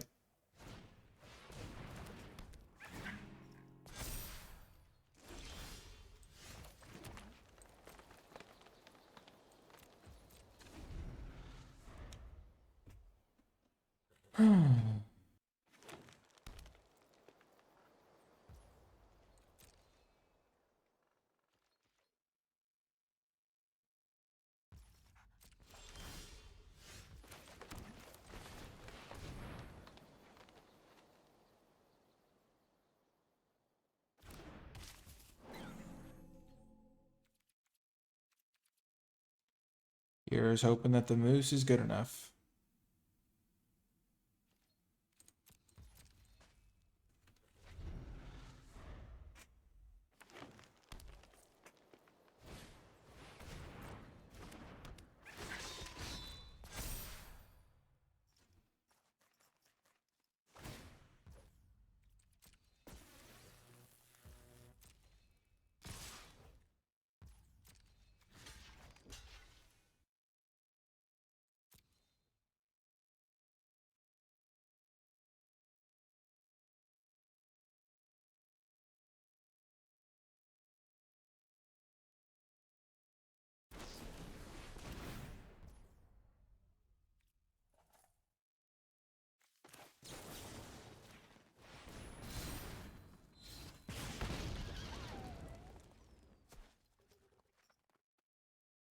I guess I technically should have waited for this to resolve, like loaded a mana, so they would make their decision accordingly.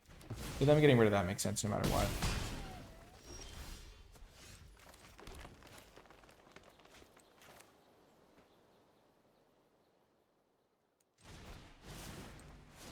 You might be wondering, but why are you playing this now when you could be playing it later and getting an extra 1/1? And it's because I'm going to be playing this later, and at that point it won't really matter, I don't think.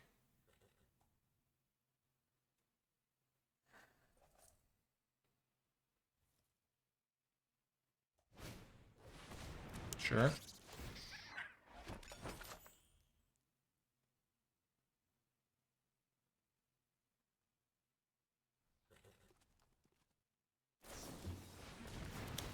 Rabbit Gnaw is a good card.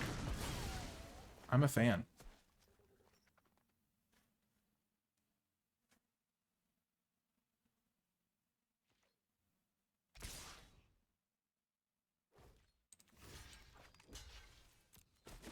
Reroll the block.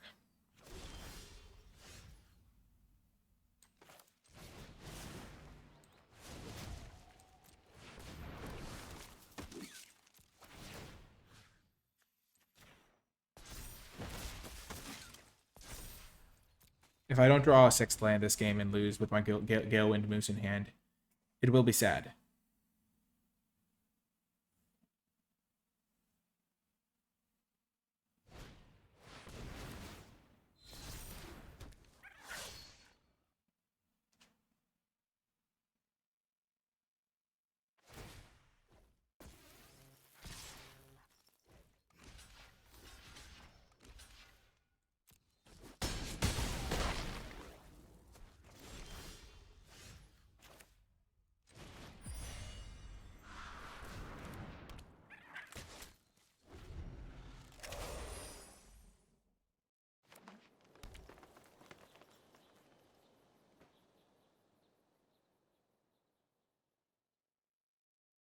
This is about to be the most frustrating loss ever. 1 land away from Moose. Have to block. Yes! Oh, that's huge.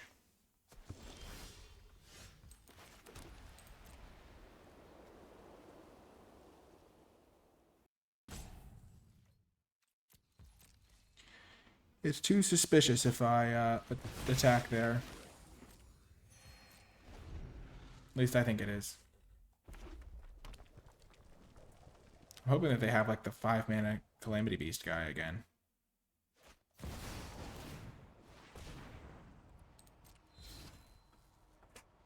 Oh, great, great, great.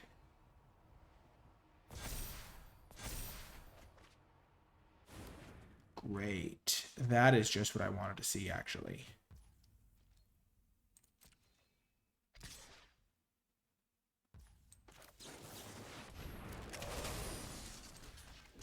It's always nice when their mythic rare comes through. Green shell. 1 time. Why can't I ever draw my really good cards? I wonder. I mean, I've drawn some good cards, don't get me wrong. It's just feels a little bit odd that I'm not only failing to draw my 6th land, but then I'm also failing in my mythic rare drawing department skills. Oh, gosh. Oh, my gosh. Just drawing 5, no big deal. And because their thing's indestructible, I don't even get to eat it in combat.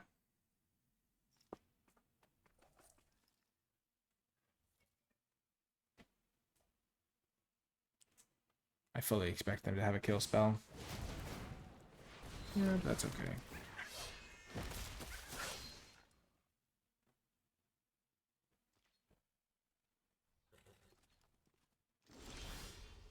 There he is!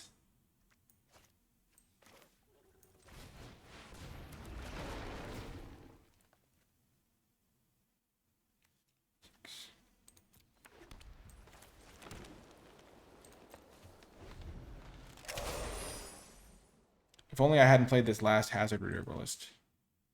I still have another one in the deck.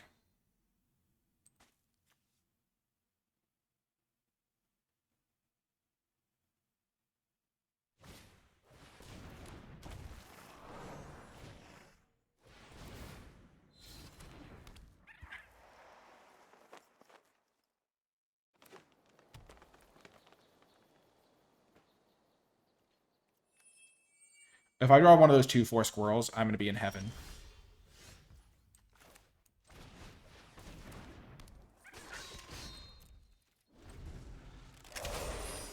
I have 2 copies of it in the deck. It would just do everything I need.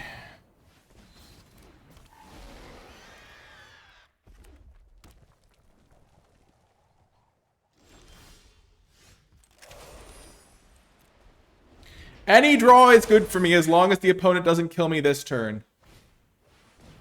Okay.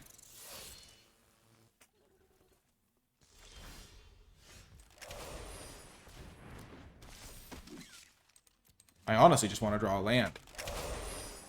But a 7/7 will do. In a pinch.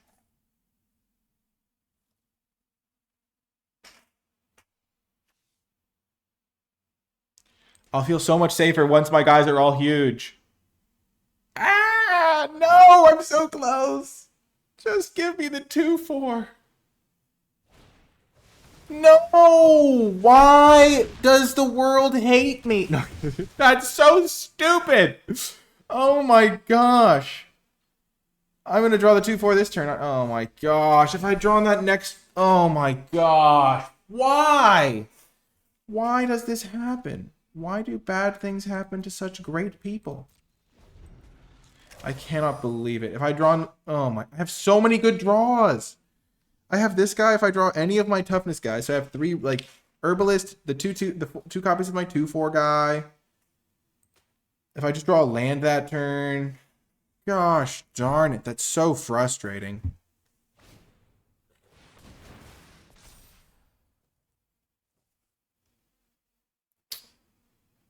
Oh my gosh. And then my guy's safe because he'd be a 6/8.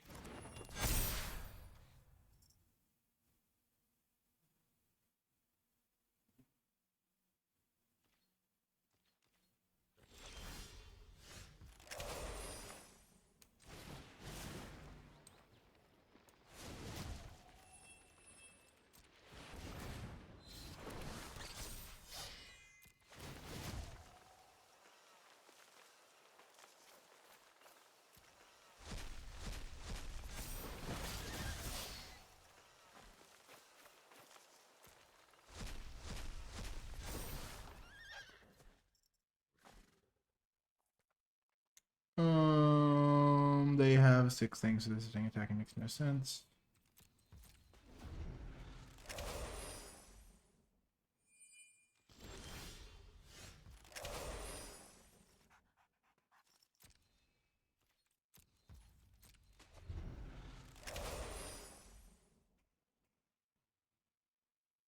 I wonder if they have a way to push through here if I just win by them decking.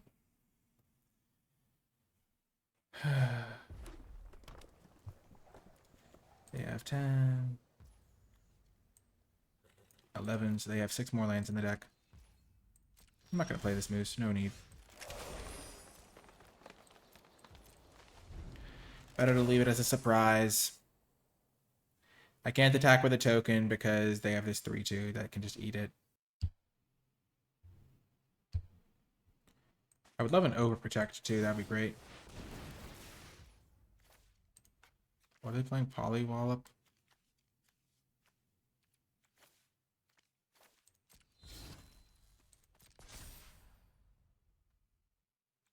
Yep.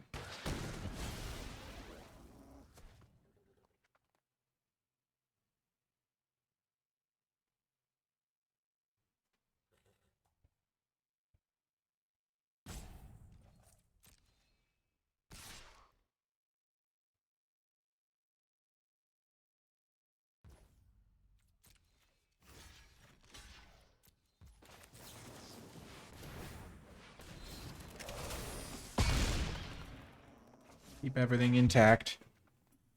The defenses are looking good. That could be good here down the line. 11 cards left.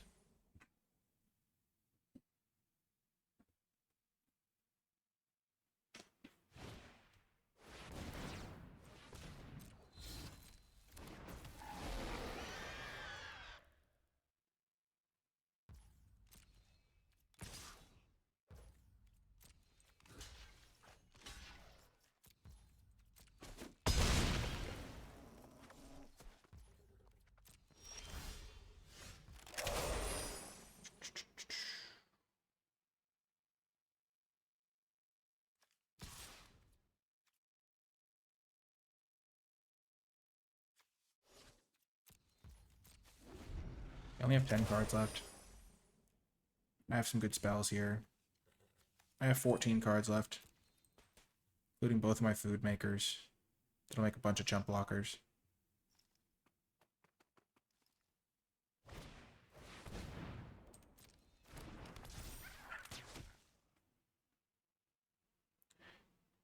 Oh, man.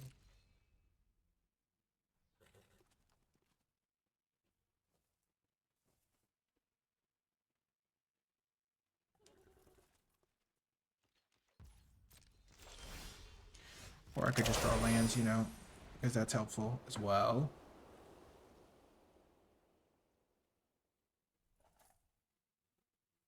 They're just building up such a huge board state, I don't know if I'll be able to punch through.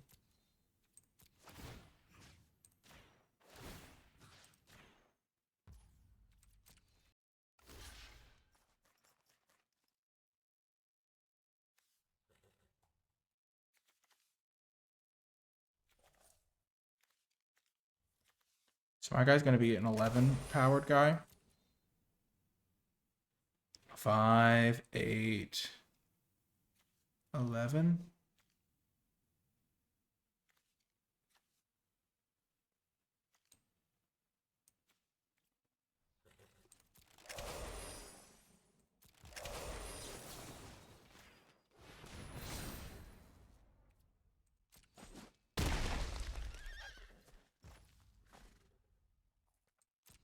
Did I do the math wrong?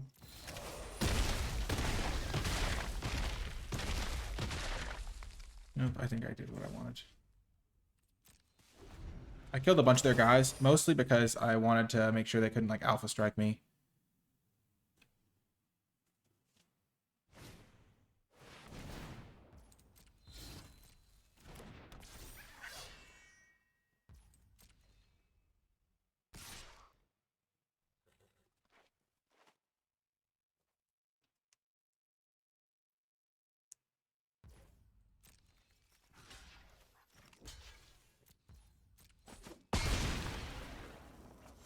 Could I please draw some life gain? I'm begging you, deck. That's a card.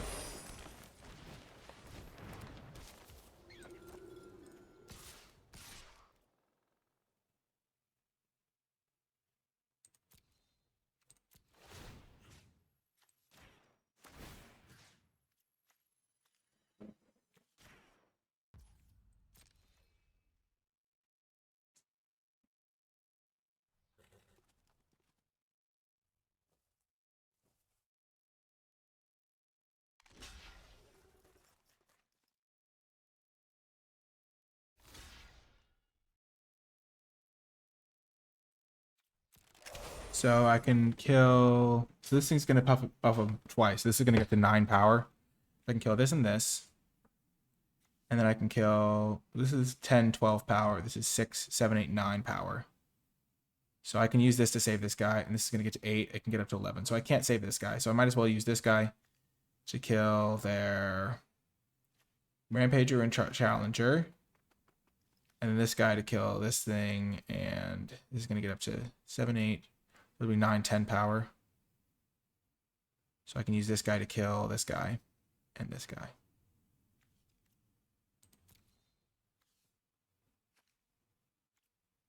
Perfect on that front. 12, yeah.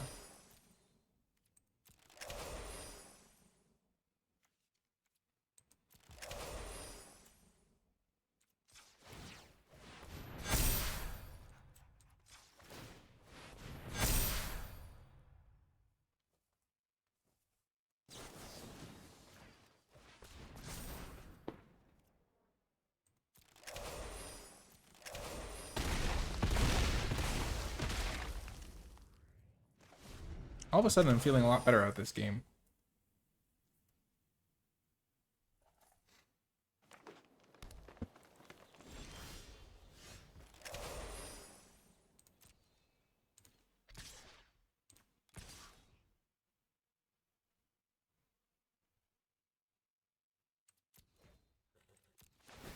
So if I can bump this guy 3 times. So this guy's going to have 10, 9, so 9. Then I can get him to 11 power. So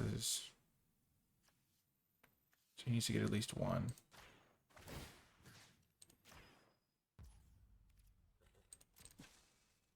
Maybe I should have attacked with the bodyguard too.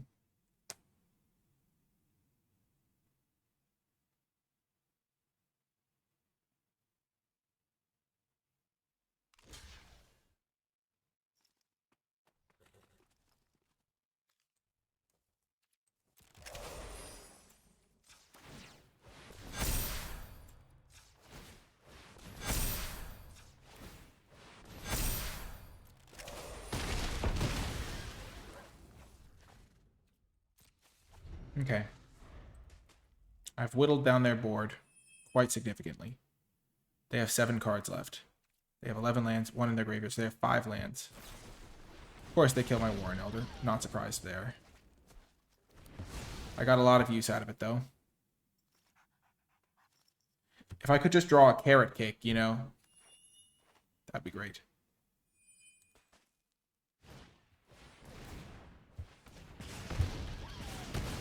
Sure.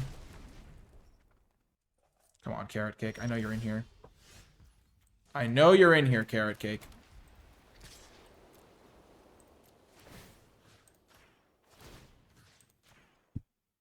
I'm going to lose this game because I'm not going to draw a single carrot cake. And I have 2 of them in my deck just waiting to be found.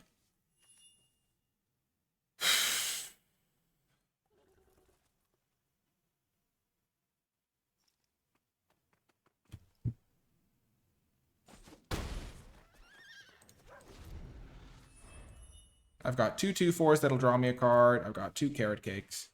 And drawing neither will lose me the game. Oh, this is so tilting. So they have 11, 12 lands in the 12, 13 lands.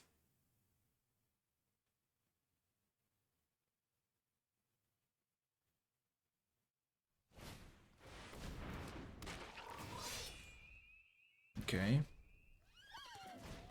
They're doing this to ding me again.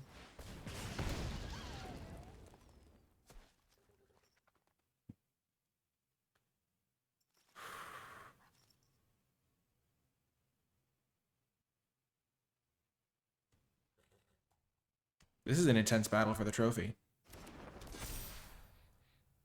Wow, warrior, that's crazy. Clutch. Come on. There we go.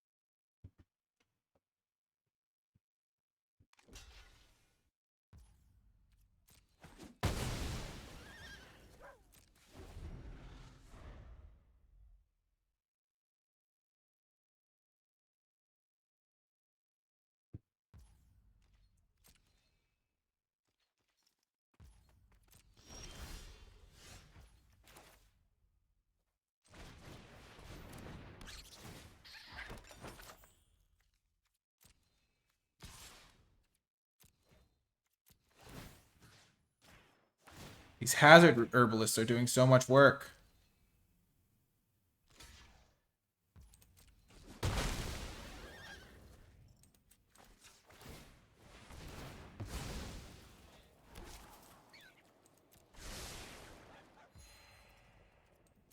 Like 3 life is all I needed to make sure Teapot Slinger didn't kill me. They are at risk of decking out.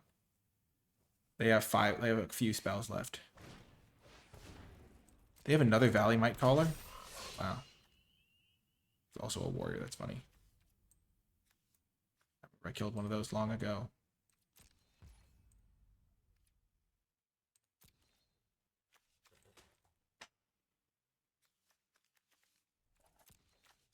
How did I exile my graveyard?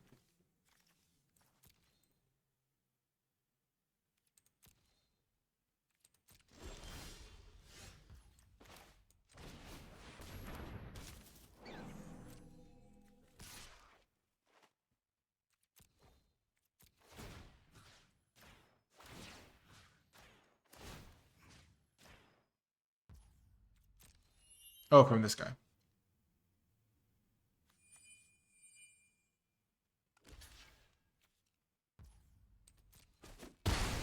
Maybe I was supposed to pump this guy up and get an attack in with him as well.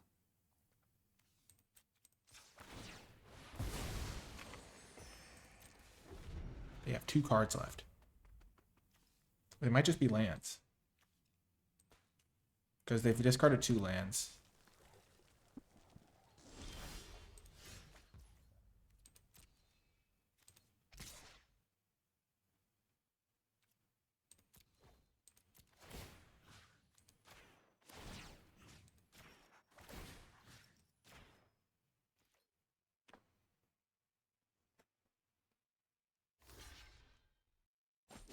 Maybe I was supposed to attack with the Baker's Bane duo. They have 1 card left. If there's some crazy burn spell that I don't know about. 3, 2, 5, 2.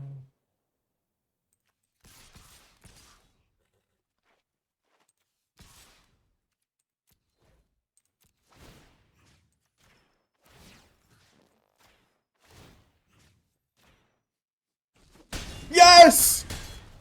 Oh my gosh. Don't ask me why I chose those targets for those things. Oh my gosh. What a battle. Oh my gosh. I cannot believe that was how that game went. Remember the drama moment where we had this great shell in play? And it was like, oh, if we hit a land, we basically can't lose. And then we hit like our most useless card, which was like a 2-mana 3/2, which didn't like draw us an extra card or anything. And then we were like, well, I guess it's the decking game plan. And then we still somehow found a way to win, overprotect, just like our combat tricks in that board stall with our Galewind mooses. No, moose is the plural of moose. Those combat tricks with the Galewind moose just like mowing down raccoons. Like those raccoons were like being like absolutely annihilated. It was like quadruple block, indestructible. Oh my gosh, that was insane. I can't believe that. We had 5 cards left. 2 of them were like cantripping creatures. Oh my gosh, what a run. We got max wins. That was so satisfying. I cannot believe this deck won. Literally doesn't have a removal spell. The closest thing is the moose.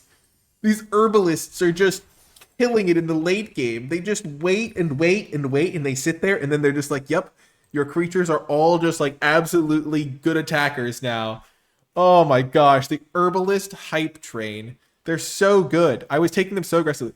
At one point in the game, we had this great shell in play, and we could have drawn an herbalist, one of these 2 guys, a carrot cake would have been nice. That wouldn't have gotten us to what we needed. And instead we drew Bark Knuckle Boxer, immediately gets punished for not having the extra land in play. Holy heck. The high stride in that crazy... Oh my gosh. The moose just did so much work. We just attacked with both, and they're just like blocking with everything. Just like, yeah, we'll just save our moose. And like, oh my gosh. Even the Warren Elder was such a clutch top deck. We had 12 mana in play to triple pump. Oh my gosh, what a battle. That was such a crazy finale. I had no hope at one point. I was like, gosh darn it, we're going to lose. No removal spells, just 2 overprotect, a high stride, and a couple carrot cakes.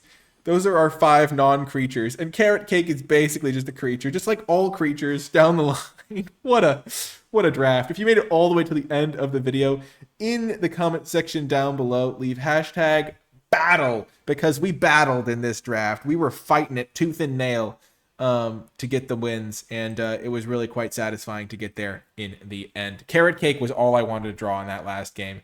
Just so satisfying.